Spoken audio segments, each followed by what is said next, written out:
então agora para um outro exemplo de função C. Vamos verificar um outro exemplo, uma outra montagem, uma outra forma de fazer a função C. Essa primeira que a gente viu, tranquilo. Nesse segundo exemplo de função C, nós vamos analisar o que chamamos de resposta textual. Porque tu pode, dentro da função C, colocar como resposta, como resultado, texto. Mas aí, esse texto tem que constar entre aspas, para que a função C não retorne um erro. Então vamos comigo montar uma outra função C, um outro exemplo.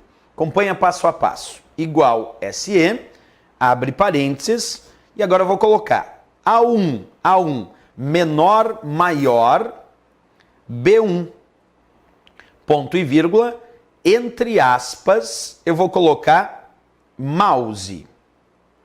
Mouse, entre aspas, coloquei ali mouse. Atenção. Pronto. Ponto e vírgula. Entre aspas, agora eu vou colocar aqui copo. Copo. Fecha parênteses.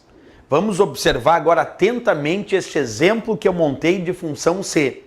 Ela também apresenta 3 argumentos, porque a nossa função C tem que ter 3 argumentos. Mas observa como estão montados agora esses 3 argumentos. Vem comigo. O primeiro argumento é sempre um teste lógico. Nesse caso, A1 menor maior B1.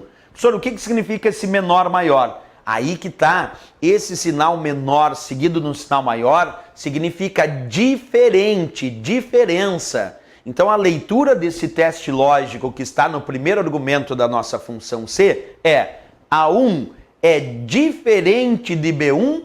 Observa, o teste lógico botou um sinal menor seguido no sinal maior e isso significa diferença. Então ele está perguntando, A1 é diferente de B1? Aí tu tem que responder o teste lógico entre verdadeiro e falso. Daqui um pouquinho vamos analisar, mas antes vamos conhecer a nossa função C. Primeiro argumento, então, tem um teste lógico.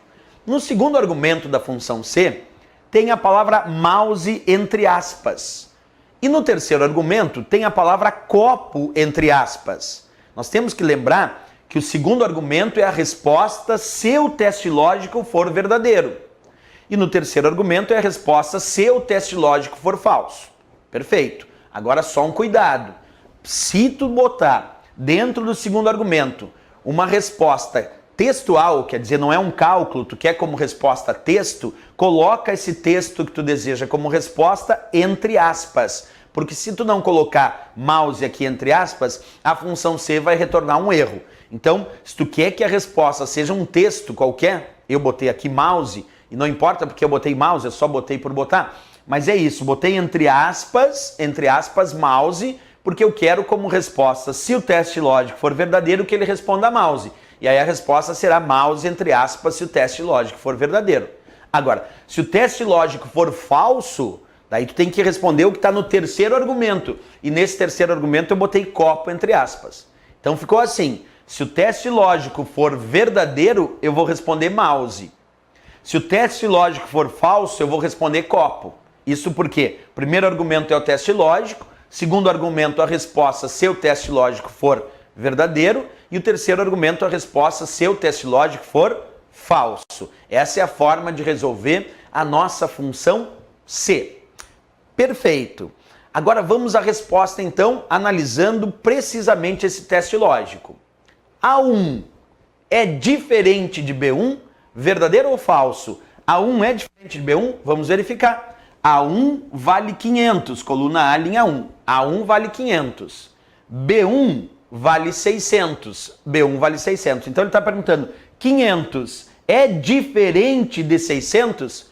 500 é diferente de 600? Sim, é diferente. Verdadeiro. Se tu disse verdadeiro para o teste lógico, então a resposta está no segundo argumento. Porque o segundo argumento é aquele que tem a resposta se o teste lógico for verdadeiro. E no segundo argumento eu encontrei mouse. Então quando eu der Enter agora, observa que a resposta da minha função C, de fato, foi mouse. Porque eu respondi o teste lógico e disse verdadeiro. Se eu disser que ele é verdadeiro, eu tenho que responder o que está no segundo argumento. E no segundo argumento eu tinha mouse, que é de fato o que apareceu como resposta aí da minha função C. Agora um detalhe. Vamos tentar, então aqui entendido por que a resposta foi mouse, porque o teste lógico for verdadeiro. Só que agora, eu vou alterar esse teste lógico. Eu vou deixar esse teste lógico falso. E para deixar o teste lógico falso, vamos mudar aqui o sinal, vamos mudar o operador de comparação. Acompanha comigo aqui, ó. Eu vou colocar no lugar do diferente, então vou tirar esse símbolo de diferença, vou colocar o sinal de igualdade. Olha lá como é que está agora o meu teste lógico, acompanha. Agora eu botei o sinal de igualdade no lugar da diferença. Então vamos ver agora como é que ficou. Ele está perguntando no meu teste lógico se A1 é igual a B1. E aí eu te pergunto, A1 é igual a B1, verdadeiro ou falso? Vamos ver, A1 vale 500, B1 vale 600, então vamos lá. A1 é igual a B1, 500 é igual a 600? Não, 500 não é igual a 600, então é falso o teste lógico, não é igual. Observa, 500 não é igual a 600, falso o teste lógico. Se tu respondeu que o teste lógico é falso, então tu vai para o segundo ou para o terceiro argumento? Para o terceiro argumento. Sempre que tu responde que o teste lógico é falso, tu não vai olhar o segundo argumento, vai esquecer que ele existe e vai direto para o terceiro argumento. E no terceiro argumento nós temos escrito copo, entre aspas, porque é texto. E aí eu vou dar enter, a resposta dessa minha função C, observa, tem que ser copo. Por que copo, professor?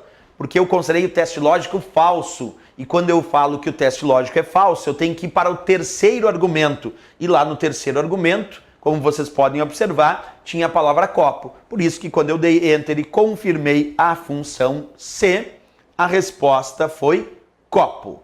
É isso, pessoal. Quando nós analisamos então essa função C, que é uma função de análise lógica, é muito importante que a gente verifique o seu esquema, o seu funcionamento. Tu não pode esquecer numa prova dessa dica. Primeiro argumento, teste lógico. Segundo argumento, a resposta se o teste lógico é verdadeiro. Terceiro argumento, a resposta se o teste lógico é falso, certo?